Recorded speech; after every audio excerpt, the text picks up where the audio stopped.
in order to get started on this project, I'm going to need some content. So since I know I'm going to be using Dreamweaver to do this website, I want to be careful on how I store that content.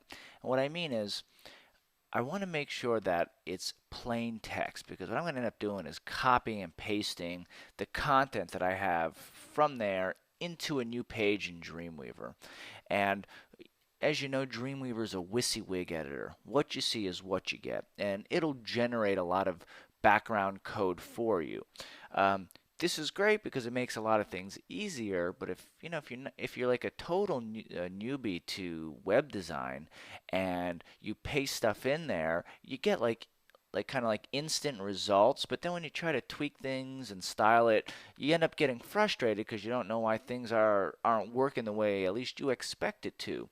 And that's because if sometimes when you're bringing stuff in, it could bring a lot of unnecessary, rather, Dreamweaver could generate unnecessary code because it has its own little engine in the back and it assumes certain things. So um, since you have a foundation in HTML now, you want to bring in. You don't want Dreamweaver to generate code willy-nilly. You want it to only generate the code that you want in there.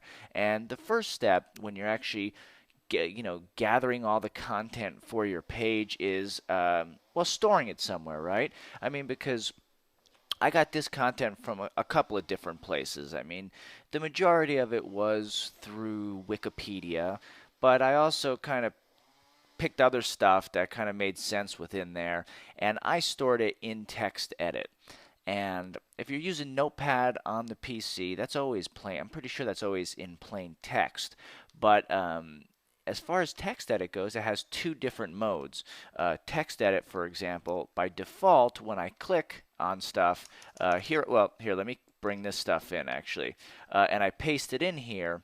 Um, Here it is, and I could make things, for example, bold. I could increase the font and all that stuff, but TextEdit itself actually is creating code from this. That's why it's rendering a different look. And if I were to copy and paste this from well, this exact document into Dreamweaver, a new page in Dreamweaver, I could have background code generated that I don't want. So what I want to make sure when I'm working in bringing all my content together is that under format I go make plain text, and let's go OK, and there we go. And that's so if you're working on the Mac using TextEdit to bring that all together, your content should look something similar to this, really bare bones. And the same thing goes with Notepad for Windows, but I believe that that's always in a plain format. So step number one to all this is gathering the content and saving it in something that is just character only, no formatting.